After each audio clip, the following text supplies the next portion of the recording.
नमस्कार, YouTube channel शिक्षालय में आप सभी का स्वागत है। मेरा नाम है रेणु यादव।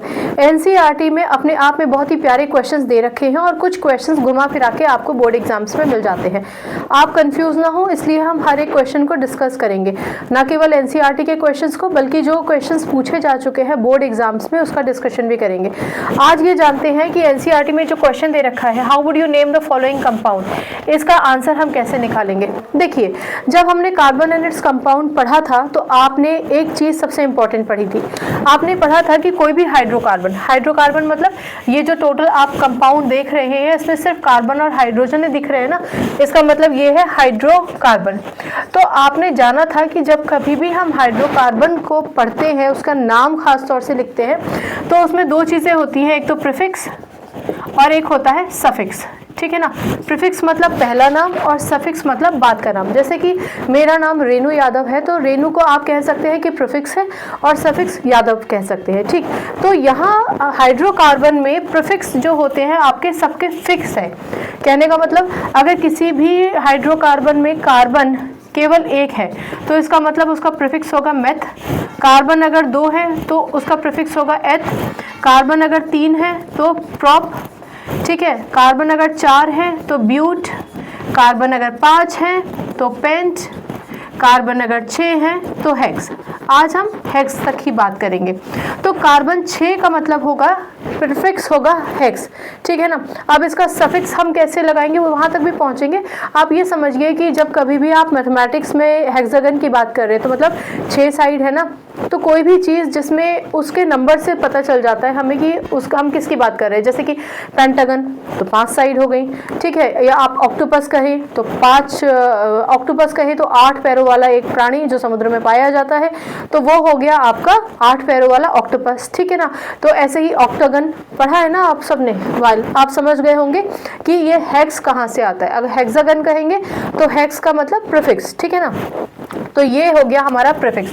तो ये तो बात समझ में आ गई हमें कि इस तरीके से हम टोटल प्रीफिक्स को जान सकते हैं। अब ये देखिए कि इस पूरे के पूरे कंपाउंड में कार्बन कितने हैं, 1 2 3 4 5 6 कार्बन है हमारे पास, राइट। अच्छा, जब आप जैसे IUPAC नाम पढ़ते हैं ना तो उसके रूल्स चेंज हो जाते हैं। जैसे मैंने यहाँ से गिनती शुरू कर दी है। अगर आप IUPAC लिखेंगे तो आपको यहाँ से गिनती करनी होगी, पर वहाँ पे हम अभी नहीं जा रहे हैं। हमें सिर्फ इसका कॉमन सिंपल सा एक नाम लिखना है। तो 6 कार्बन है, इसका मतलब प्रीफिक्स तो आपका हेक्स होगा। अब बात आ जाती है इसके बाद क्या, इसका क्या मतलब।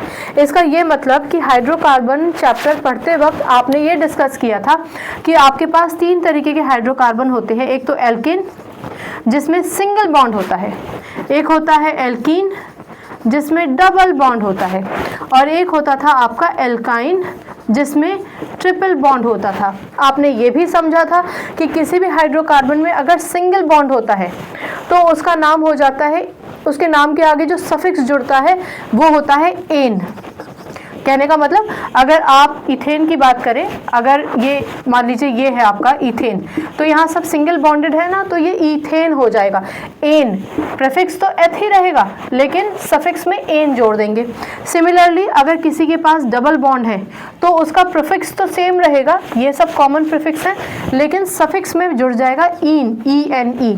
और अगर किसी हाइड्रोकार्बन में ट्रिपल बॉन्ड है यानी कि 3 बॉन्ड है तो उसका प्रीफिक्स तो सेम रहेगा लेकिन सफिक्स समझ रहे हो, बाद वाला नाम, उसमें जुड़ जाता है आइन, YNE। अब आप देखिए यहाँ क्या है, यहाँ ट्रिपल बॉन्ड है। ट्रिपल बॉन्ड का मतलब ये एल्काइन हाइड्रोकार्बन को बिलोंग करता है। तो इसका प्रीफिक्स तो हमने लिख लिया, कार्बन 6 है तो ऑफ कोर्स हेक्स होगा, लेकिन इसका सफिक्स क्या होगा, तो सफिक्स आप इन बॉन्ड्स के हिसाब से निकाल सकते हैं, यानी वाइन। तो इसका नाम क्या हो जाएगा, हेक्साइन। ठीक है ना। 2 पेन से नहीं लिखना है इसको, जैसे मैंने लिखकर बताया, आप इसका सिंपल सा नाम लिखेंगे हेक्साइन। ठीक है ना। तो हेक्स का क्या मतलब हुआ, प्रीफिक्स, और वाइन का क्या मतलब हुआ, सफिक्स।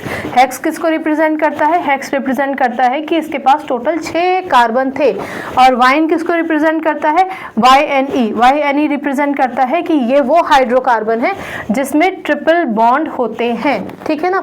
अब जैसे जैसे आप आगे बढ़ेंगे पढ़ेंगे तो आप केवल नाम से अंदाजा लगा सकते हैं कि कौन सा हाइड्रोकार्बन है आखिरकार। मैं आपको ये भी बताना चाहूंगी कि वो हाइड्रोकार्बन जिसमें में डबल बॉन्ड या ट्रिपल बॉन्ड होते हैं वो अनसैचुरेटेड हाइड्रोकार्बन होता है, ठीक है ना, अनसैचुरेटेड हाइड्रोकार्बन होता है। याद रखिए कि सिर्फ सिंगल बॉन्डेड यानी सिर्फ एल्केन्स ही सैचुरेटेड होते हैं, बाकी ये दोनों ग्रुप्स अनसैचुरेटेड होते हैं। अनसैचुरेटेड का क्या मतलब होता है? अनसैचुरेटेड का ये मतलब होता है कि हर एक कार्बन चार तरफ से घिरा होना चाहिए उसकी वैलेंसी कंप्लीट होने के लिए, 1 2 3 4।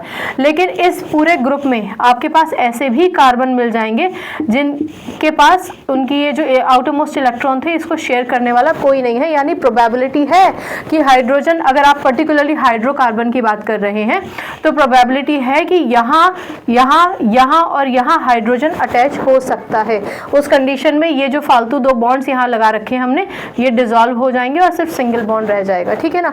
तो ये कुछ चीज़ें तो मैं आपको इसलिए बता देती हूँ ताकि आपको बेस कॉन्सेप्ट दोबारा से याद आ जाए, और अगर आपको कोई पेचीदा क्वेश्चन सामने दिखाई दे तो आप उससे पार पा सकें, क्योंकि अगर बेस कॉन्सेप्ट दिमाग में क्लियर रहेगा ना तो आपको दिक्कत नहीं होगी। अनसैचुरेटेड से रिलेटेड भी बहुत सारे क्वेश्चंस पूछ लिए जाते हैं, या कोई अनसैचुरेटेड हाइड्रोकार्बन भले ही वो एल्काइन हो या एल्कीन हो, उसको कैसे सैचुरेटेड बनाए, उसमें आपने ये मिलाया तो क्या होगा, तो वो भी पूछा जाता है। तो इसलिए कॉन्सेप्ट्स को दोबारा से रिवाइज करते रहना चाहिए, राइट।